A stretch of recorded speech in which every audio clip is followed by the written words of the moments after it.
தஞ்சாவூர் தொகுதி பாஜக வேட்பாளர் கருப்பு முருகானந்தம் புதிய பேருந்து நிலையம், நீலகிரி ஊராட்சி, கருப்ஸ் நகர் உள்ளிட்ட பகுதிகளில் வீதி வீதியாக சென்று தாமரை சின்னத்திற்கு வாக்கு சேகரித்தார். பொதுமக்களுடன் சந்தித்து ஆதரவு கேட்ட பின் பேசிய அவர், கடந்த 5 ஆண்டுகளில் மக்களுக்கு பயனுள்ள திட்டங்கள் எதுவும் செயல்படவில்லை என குற்றம் சாட்டினார். உலக புகழ்பெற்ற பிரகதீஸ்வரர் கோவில் வரும் யாத்திகர்களுக்கு தங்குமிட வசதிகளை மேம்படுத்தி புதிய வசதிகள் உருவாக்க நடவடிக்கை எடுக்கப்படும் என்றும், போக்குவரத்து நெரிசலுக்கு தீர்வு காணப்படும் என்றும் தஞ்சாவூர் பாஜக வேட்பாளர் கருப்பு முருகானந்தம் உறுதியளித்தார்.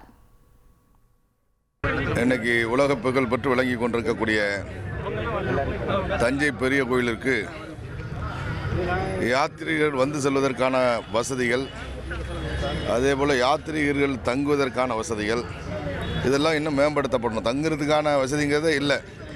அதனால் யாத்ரீகர்கள் தங்குமிடம் கண்டிப்பாக நம்ம வெற்றி பெற்ற உடனடியாக அதற்கான ஏற்பாடுகளை பண்ணி கட்டி கொடுப்பதற்கான நடவடிக்கைகள் எடுப்போம். இனி செல்லும் இடமெல்லாம் செய்தி. தந்தை டிவியின் வாட்ஸ்அப் சேனலை ஃபாலோ பண்ணினா செல்ல இருக்கும் இடமெல்லாம் செய்தி.